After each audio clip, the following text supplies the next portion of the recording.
Hello again, everyone. Edwin Learnard back once again. In this YouTube astrological segment, I'm going to be talking about transit Mercury conjunct one's natal Chiron. When we're talking about transits that involve Mercury, it can be about being objective, communicating, thinking, learning, processing, assimilating information. Um, really, when you're talking about the transit Mercury conjoin your natal Chiron, it could be about being objective, communicating, thinking, learning, perhaps about physical, emotional wounds. If you have this in the 12th house, say it can be ones that maybe are due to self sabotage or isolation.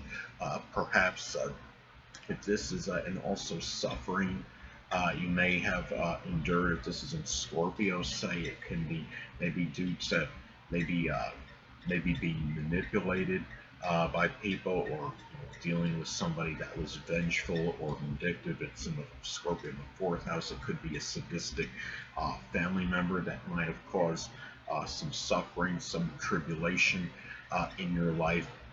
And now it's a time where you're maybe learning about this or willing to articulate these things more. And also talking about really methods of healing and helping others. And keep in mind, most of you may know that Chiron is known as the wounded healer. It can reflect areas in life that we may have been hurt, but we're able to help those in those ways that we couldn't help ourselves. I have Chiron and Aries in my 12th house in my natal chart, so for me, a lot of my suffering may come through lack of assertiveness, and which is tied into secret sorrows, and maybe not having the courage and fortitude to stand up to hidden adversaries. But when you have this transit, you may be able to communicate ways.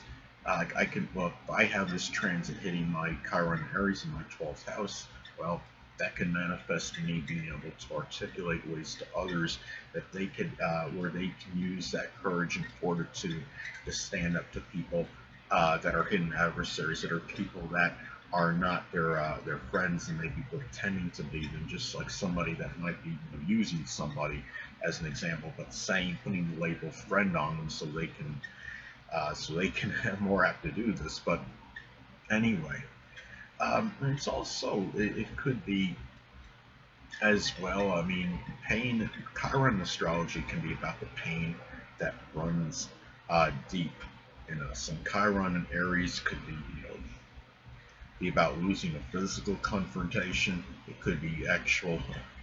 It could be wounds from contentious situations, physical combat fighting, and as another example, I mean, somebody that has this in Capricorn, say, their wound may be running deep, may be due to maybe lack of planning, premeditation, not having structure and discipline. If it's in the 4th house, it could be lack of structure and discipline in the home life, and it can be getting more of an understanding, being objective about why this is, and also just general weakness in general. I mean, when you're talking about Chiron in astrology, it can be about areas in our life where maybe there's some kind of lack, or there's limitation, and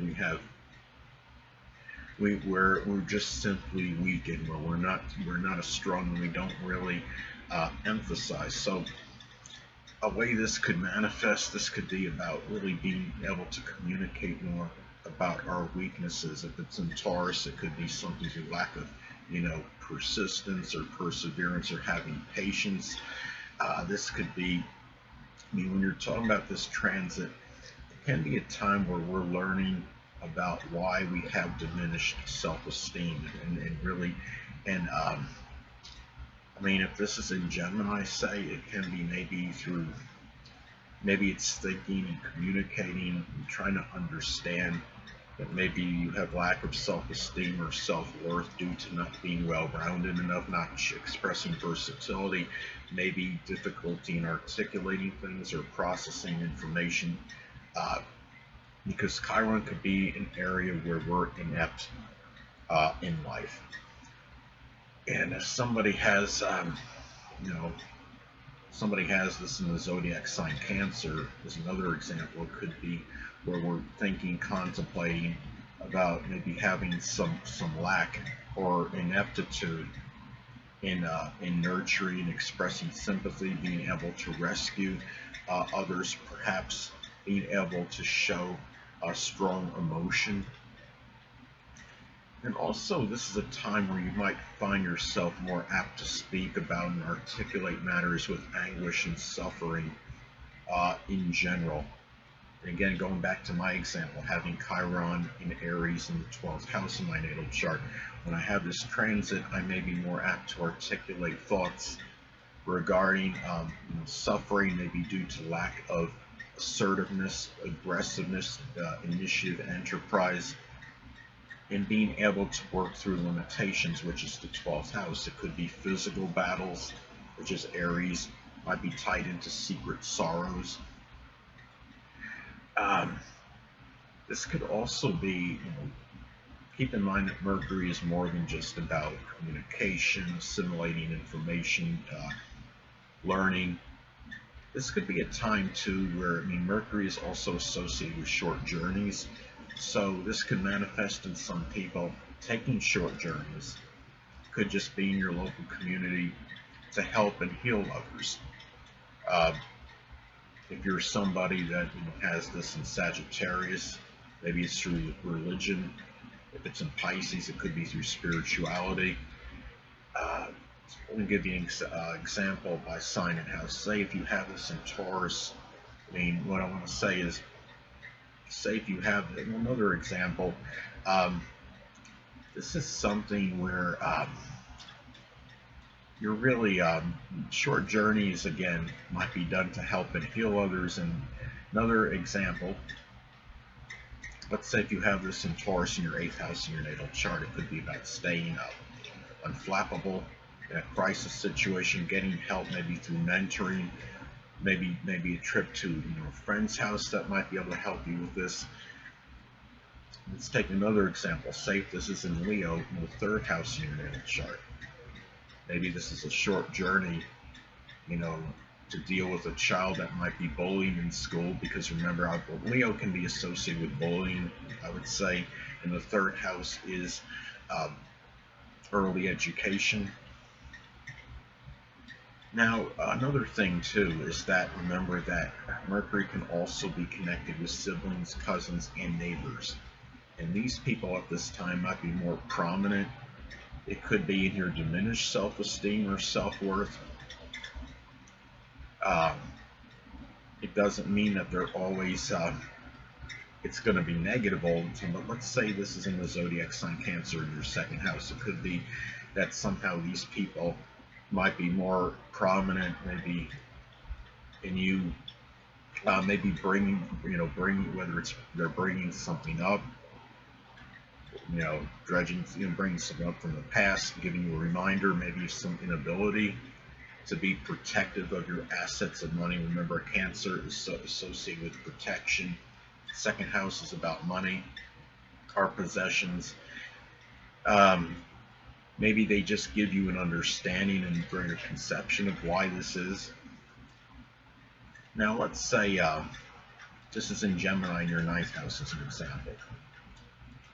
This could be, maybe siblings, cousins, neighbors, even people from your early education might actually be able to help you, give you an understanding, maybe that there may be some dissipation due to lack of an integrating purpose, which is Gemini, in matters with higher education. Maybe you might have, if you have that position and placement in your chart, a Chiron and Gemini in your 9th house, it could be that maybe you spread yourself too thin in matters with higher education. You never really maybe showed a lot of persistence in terms of following through on a course, and you just took manifold courses and didn't really finish any. Maybe Mercury person, I call mercurial person, a sibling, a cousin, a neighbor, someone prominent in early education may be able to actually, enlighten you regarding that, and being able to, give you some more direction as far as those matters go. Now also to remember that anatomically speaking, Mercury is associated with the hands, the arms, the lungs, nerves, breathing, and eyesight. Hold on a moment, people.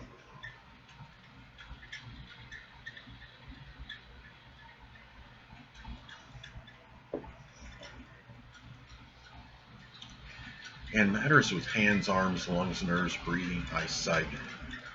It could be enduring more suffering. Remember, Chiron is, could be about physical suffering. It's not just about, emotional. And the thing about this too, means say if this is in, Gemini, it might be double vision with eyesight, or Pisces blurred vision. Taurus, it might be more of a persistent issue with what I was just the parts anatomically that are associated with the planet Mercury. But also remember too that Mercury is associated with cars and vehicles. It's connected with local transportation. So if you have transit Mercury conjoining your natal Chiron, you may be experiencing some issues, some wounds, so to speak, with your vehicle at this time. It could also be a time where you might be trying to heal it as well. If it's in Capricorn, it could be skeletal, like the skeletal part of the car, the chassis, I believe that's called. Aquarius, it might be matters, something electronic component or something electrical with the car that needs assistance.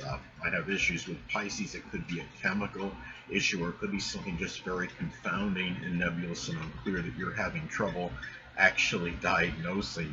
So anyway, people, that'll conclude this YouTube astrological segment. Until next time, people, Edwin Learnard saying stay well.